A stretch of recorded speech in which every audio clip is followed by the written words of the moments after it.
Luk 7 जेजूच्या पुनर्जिवंतपणा उपरांतल्यो घडण्यो. जेजूची रीती समाधी देवदूतांचो संदेश. चॅप्टर 24. आनी सोनवार जातोच पयल्या दिसा भोव सकाळीं आपणे तयार केल्ले परमळ घेवन त्यो बायलो समाधीशी आयल्यो. आनी समाधी वेळी फातर पेल्यान दुखोळ्ळोली तांणी देखली. पूण भितर वचत जाल्यार सोम्या जेजूची कूड तांकां मेळ्ळी ना. आनी हे विशीं मोठ्या गोंडोलाक सांपडलेल्यो आसतना अवचितूच लोकलोकीत वस्त्रां न्हेसलेले दोग दादले तांचे कुशीक उबी जाले. तांणी भिवन मान बगाili तednam आनी तांकां म्हणलें, जिवो आसा ताका तुमी mel'leam मदें कित्याक म्हूण सोदतात? तो हांगा ना, ताका देवान जिवंत केला. गालिल्यांत आसतना तो तुमचे लागीं कितें उलोयल्लो ताचो उगडास करात. ताणें अशें सांगलोलें, मनशाच्या पुताक देव पातकी मनशाचे आदीन कोत्तलो, ताका खुर्सार मरूंक पावयतलो आनी तिसऱ्या दिसा ताका पुनर्जिवंत कोत्तलो. हें सôdtaचे विशीं देवाची khu-xi.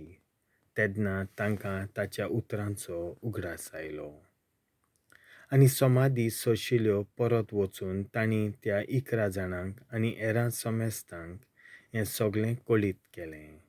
ही खबर धर्मदूतांक सांगली त्यो बायलो ह्यो: मागदालाची मारिया, जुआना,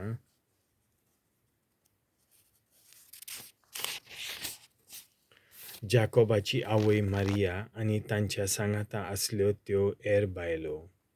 तांकां ही उतरां नाका जाल्ली काणी कशी दिसली आनी तांणी तांचें सोत मानलें ना. पूण पेद्रू उठून समाधीशीं धांवन गेलो आनी वोडोव घालून ताणें उळी मात कुशीन दवरलेल्यो देखल्यो आनी कितें जालें काय म्हूण आपणाच भितर अजाप जावन तो परत गेलो.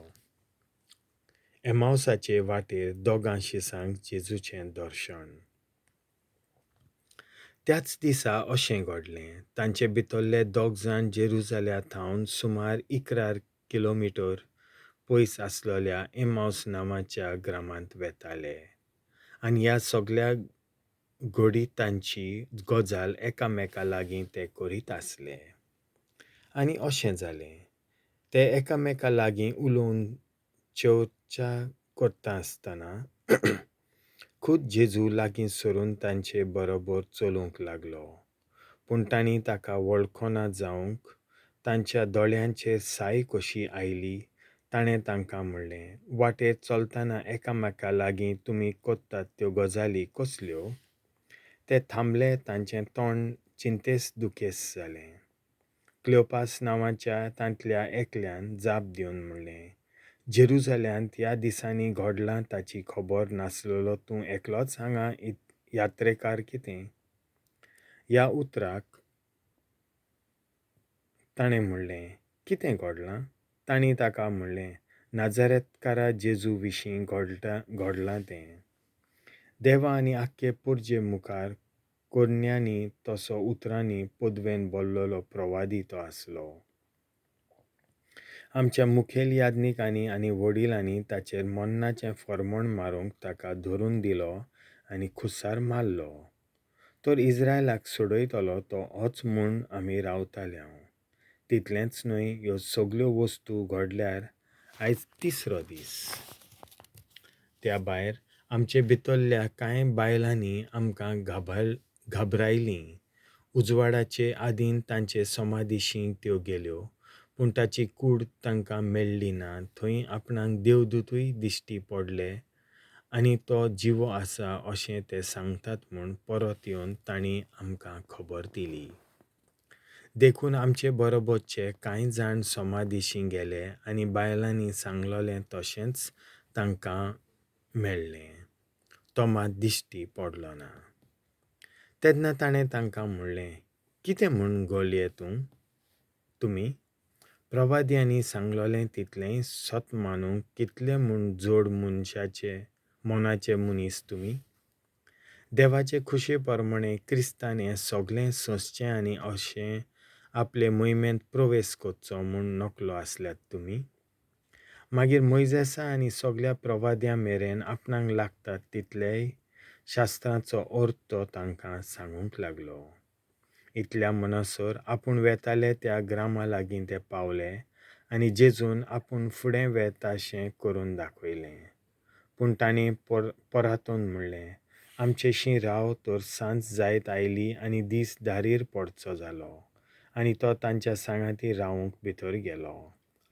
तांच्या सांगाता जेवणाक बसलोलो आसतना ताणें उंडो घेतलो, देवाक दिनवासलो आनी तो मोडून तांकां दिलो. तेन्ना तांचे दोळे उगडले आनी तांणी ताका वळखलो. पूण तो तांच्या दोळ्यां मुखावेलो नाच जालो. तेन्ना तांणी एकामेकाक म्हणलें, तो वाटेर आमचे कडेन उलयतालो आनी पवित्र पुस्तकांचो अर्थ आमकां दितालो तेन्ना आमचें काळीज भितरले भितर उलपतालें न्हय.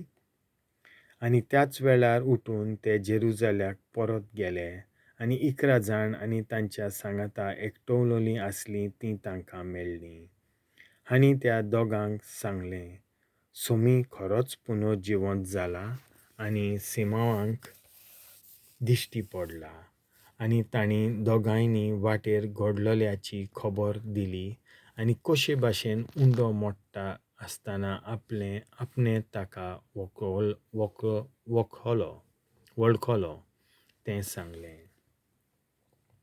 जेजू जमलोल्या शिसांक दिश्टी पडटा. अशें उलयता थंयच आसतना खूद जेजू तांचे मदेकोत उबो जालो. ताणें तांकां म्हणलें, शांती तुमकां.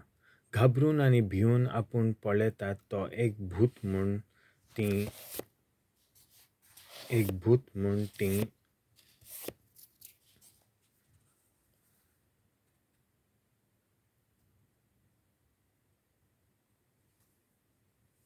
समजलीं.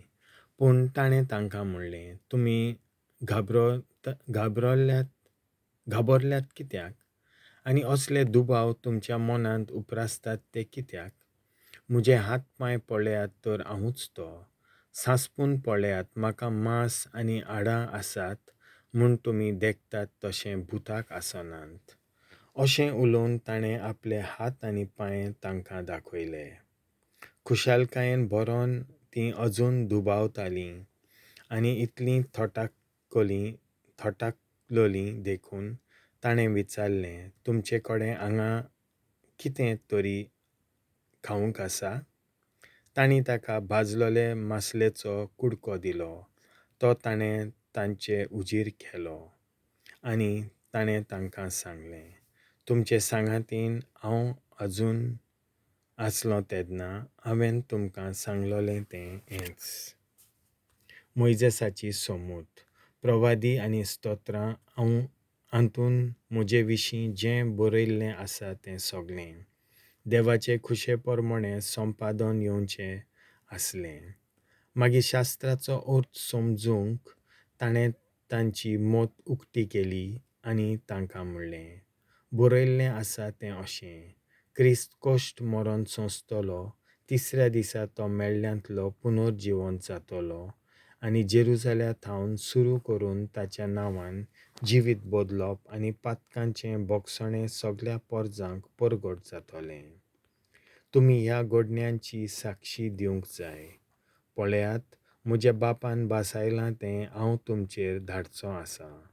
म्हणटच सर्गावेले शक्तीन तुमी भरोसोर शारांत रावात. जेजूचो सर्ग प्रवेश. मागीर जेजू तांकां भायर बेतानिये पर्यंत घेवन गेलो आनी हात उखलून तांचेर ताणें आशिर्वाद घालो. आनी अशें घडलें. तांचेर आशिर्वाद घालता आसतना जेजू तांचे सोशिलो कड सरलो आनी देवान ताका सर्गार उबारून व्हेलो. आनी साश्टांगी पडून तांणी जेजूक नमस्कार केल्या उपरांत व्हडे खुशालकायेन तीं जेरुजाल्याक परत गेलीं आनी थांबनासतना देव मंदिरांत देवाची तुस्त आनी व्हडवीक करीत आसलीं. देवाचें उतर हें.